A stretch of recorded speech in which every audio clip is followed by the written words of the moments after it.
Hello everyone, welcome back to JP's Budget Collecting and our weekly look back at the hot comics from 6 months ago. This week we're looking back at the hot comics from March 13th, 2020, and I'm recording this on September 11th, 2020. As always, we're looking back at the hot comics from the CBSI Hot Top 10 and from the Comic Tom Key Collector Hot Comics of the Week. So between them, there's a potential for up to 20 books. This week we got 16 comic books that we're talking about. As always, looking back at these lists, or just to try to understand what made these comics hot, how the market has reacted to them since they were initially hot and made the list, so we can all make better decisions about how what books we chase, what books we are patient on. This week is another one of the weeks where I was doing the cash or trash. We're about to run out of those, where I stopped doing it for a long time. I have started again, but and JP didn't do so well this week. I don't know if I was overly negative. I do think the comic market has been shifting a little bit. These books have been sustaining a little better than they did the first year or so that I was doing this list, that I based a lot of my judgments off of. But this was just kind of an odd week. These books just seemed to do better. And I think I was maybe a little overly negative. So without further ado, let's get into these comics and see how they're doing. So first up, we have a book that was on the list last week. It is The Last of Us American Dreams, #1. And this had everything to do with HBO optioning it for a show. Now, since then, the second game has come out. Was not well received, but this book that was going for $60 for raw copies back then, 9.8s were up to $400 by this particular week.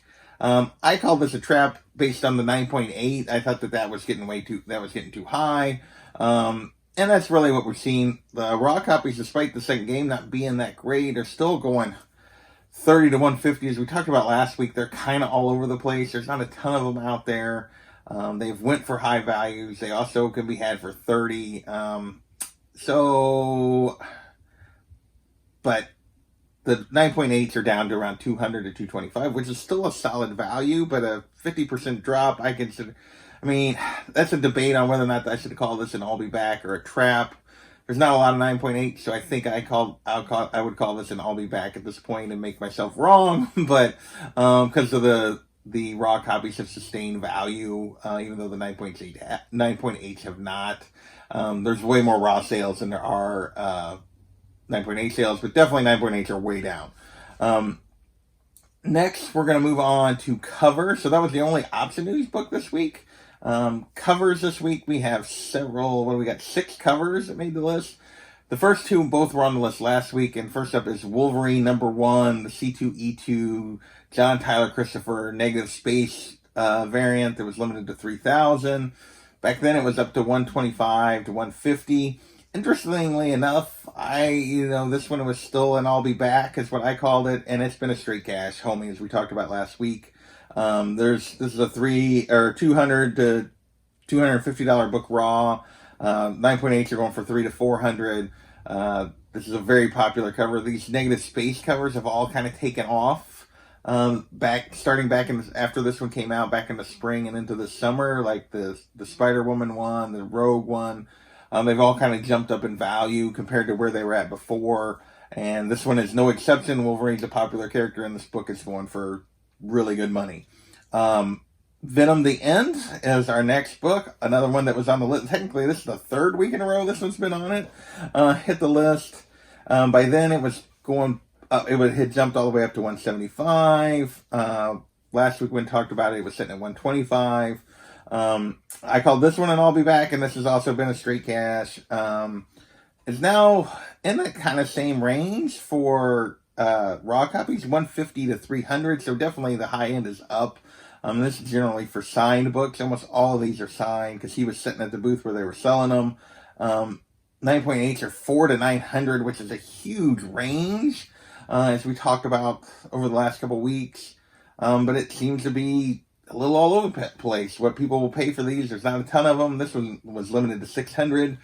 So yeah, it's kind of, people are paying almost what people are asking generally. So yeah, this is a very popular book still, and definitely has been a good investment if you picked it up at C2E2. I did not. Dummy. So next we have Spawn 305. This is the Jason Sean Alexander variant. At release, this was going for 20 plus. I call this a trap. There's so many Spawn covers, it's hard to know which ones are going to hit, which ones are not. And I didn't think this one would be a big hit, but it has sustained pretty well. Actually, it dropped back in June and July. It was going for $10 to $15, so it had dropped back some. But recently, it's jumped back up to 20 plus, back in that same range. So it's kind of been steady.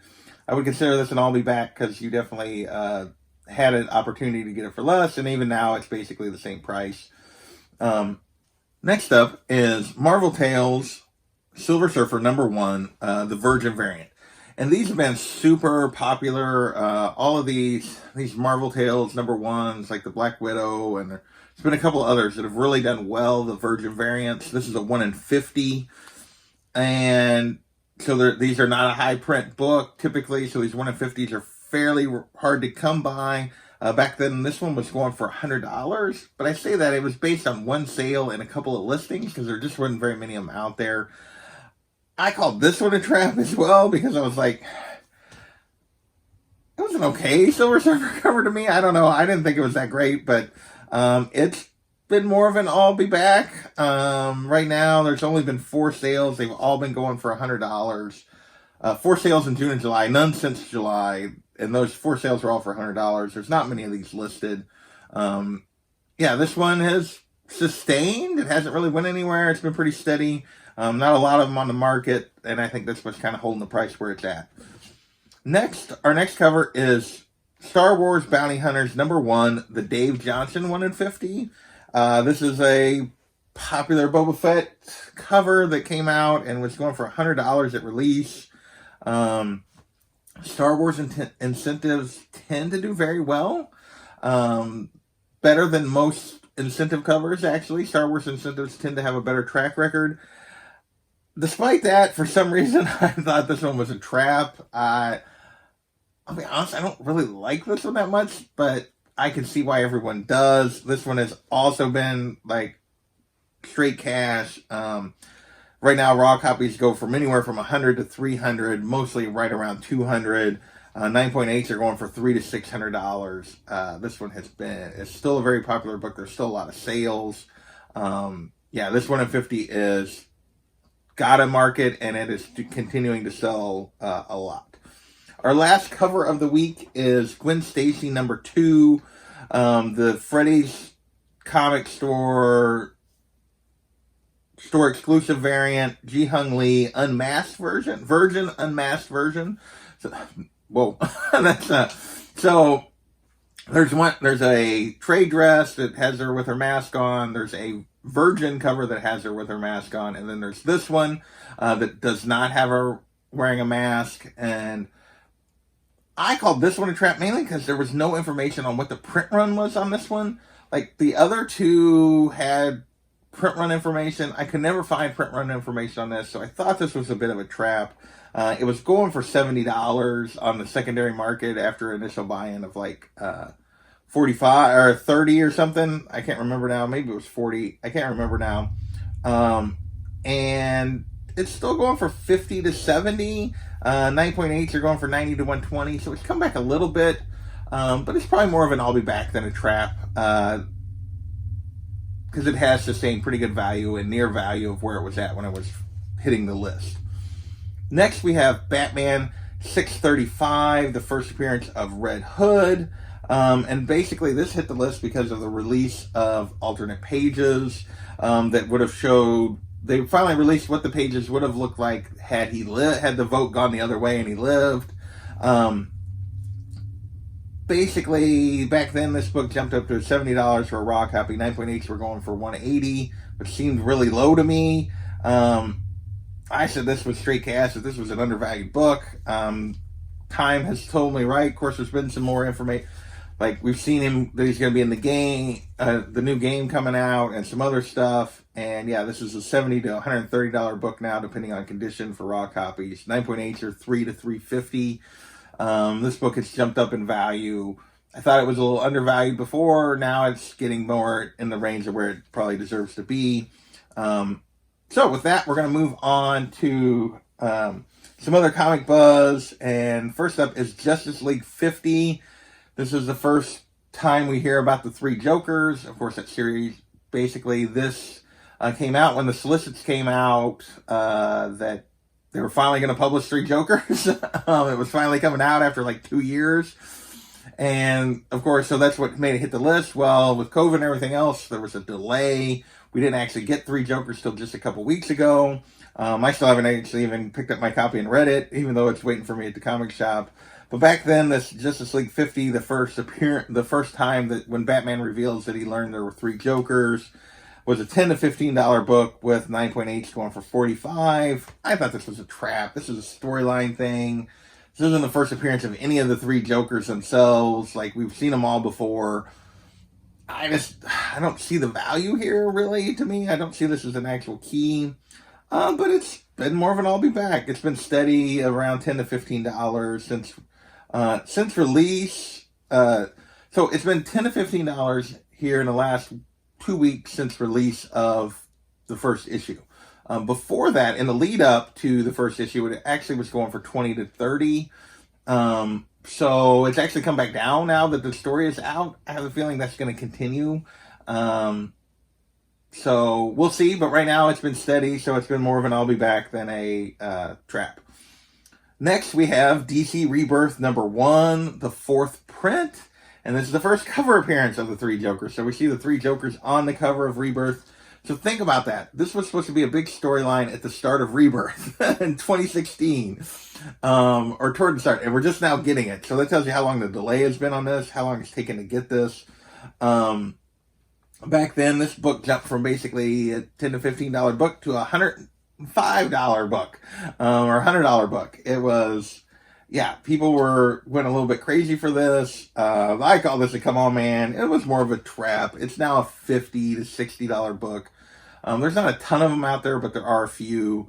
And it's definitely backed up enough that I would consider that a trap if you paid $100 for this, which is where it was going back in the spring when this first came out. It's an interesting cover. I have a feeling it's going to back up more once the storyline comes and goes, but we will see. Next, we're going to move into Marvel movies. And first up, we have a book related to New Mutants, and that is Uncanny XMen 166. And this hit the list because new trailer came out that showed Lockheed blasting Demon Bear, like in the trailer for just a second. So news came out that Lockheed was going to be in the movie. And this is his first appearance, and it caused raw copies to start going for $15.20. 9.8 jumped up to $200 to $250. I thought this was an I'll be back. It's been an I'll be back. Lockheed's a solid character, but it's a $5 to $15 book. High grades will still cost you around $30, but most copies are $5 to $15. 9.8 have backed up a little bit now, more $150 to $200 instead of $200 to $250. So a little bit. The movie's come and gone, has come. I haven't went and watched it yet. I'll probably wait till it comes out on video. I've heard okay, but not great. So yeah, so that's what we're looking at there. Here comes the cat. She hasn't made an appearance in a while. Yeah, and I know you're gonna want down as soon as I touch you. So, so yeah, the movie's come and gone, and yeah, it was okay, I think, but it really isn't driving anything with this book right now. Next, we're going to move into MCU rumors. First up is Invincible Iron Man #7, the first appearance of Riri Williams. This book, prior to this, had been a yo-yo. It had been on the list a couple times. There'd be a spec or rumor related to MCU. It'd kind of jump up, and then it would fall back. Back then, it was going for $40 to $50 raw. I couldn't find a solid listing for a 9.8 back then. I should have dug a little deeper. But I call this an I'll be back. And it's been pretty steady. 30 to 60 now on raw copies. 9.8s are 150 to 225. I do feel like the spec on Riri is shifted to #9 and the variants a little bit. Then this book has kind of just stayed a little more steady. But yeah, still a solid book. And yeah, definitely one. If you can find the right deal, I'd be hopping on still. Next, we have Incredible Hulk #282, which is the first team up of Hulk and She-Hulk. And this had everything to do with confirmation that Mark Ruffalo was going to appear in the She-Hulk show whenever that happens. Obviously, that's like many things has been delayed. And it caused this book to go from a $5 book up to like a $35 book, although there was a bunch of shelves in between. It was kind of like a $5 to $35 book, depending on condition, is where it was selling back in the spring. And I thought this was a bit of a trap. These kind of moments rarely hold up after they come and go, but we haven't had the show yet. So far, it's been more of an I'll be back. It's still going for $10 to $20. So yeah, it's still got a solid market for it. I don't know if it's a book I would invest in, but it's a book that people are still buying, and at $10 to $20, not really that much. Next, we have Thor God of Thunder number 19, the first appearance of Dario Auger. And this comes back to speculation of Christian Bale as what character he's going to be in Thor Love and Thunder. And we've had several books hit the list of related to Beta Ray, related to Dario Auger, related to Gore, all these different characters that Christian Bale might be playing in the MCU. We still don't know who he's been cast as. But this spec, and the reason I hit the list was because somebody in a Twitter Q&A asked Donny Cates who he thought he was playing, and he said, Dario Auger? So Donny Cates was just taking a guess. He was speculating, and people started buying the book. It jumped back up to a $30 to $40 book from what was kind of a $10 to $20 book, based on Donny Cates taking a guess that this might be the character he plays. Really? I call that a trap. It's still going for $15 to $30, so it's back down a little bit, but that's kind of where it was at before, so I probably should just call it an I'll be back. It's definitely a character I could see appearing. I don't know if that's the character Christian Bale is going to play, but I could see them using this character at some point. 2 books to go. Next up is, and they're both related to Black Widow and the Black Widow trailer that dropped at that point. First up is Marvel Fanfare number 11, first appearance of Iron Maiden, which is Rachel Weisz's character. And there was a scene in the trailer where you could see the Iron Maiden mask in the background, and so that caused people to drive interest in this again. It was up to $15, 9.8s were hitting 200. I thought this was a trap. Now, raw copies are still 10 to 20, so they're stayed solid and steady, but 9.8s are down to $50 to $100. So that was definitely a trap on the 9.8s. There's not a ton of them out there, but yeah, they've dropped more than 50%. So, and our last book of the week is also related to Black Widow, and it is Avengers 196, the first full appearance of Taskmaster. And this also had to do with the trailer. Back then, raw copies were going for about $65. And 9.8s were going for $8.75. If you go back and watch the video, you'll see Tom and Russ say 9.8s are going for $175. Yeah, that's just not right. If you go back, I was like, that seems way low. And I went back and looked at the sales data and that kind of stuff back at that time period. No, it was $8.75. They just misspoke. But now it's going for $70 to $100, so up a little bit on raw copies. 9.8s are up to $1,200 so this book has been straight cash. I call this an I'll be back because at the time I thought the movie would have come and gone by now, and I really thought that it would probably cool after the movie was released. I still think that's probably the case, but that hasn't happened yet. It's pushed higher. I don't know how much it's going to cool. I don't think it... I could see it dropping back below 1,000 for 9.8 after the movie comes and goes, but it depends on how high it pushes when the movie comes out and how good the character is in the movie. So that is this week's list. Jason was way off this week on most of these. Almost all these books did better than I expected, and some of them actually did really good and went up, and not just better than I expected. So I want to thank you guys for watching, and we'll catch you next time.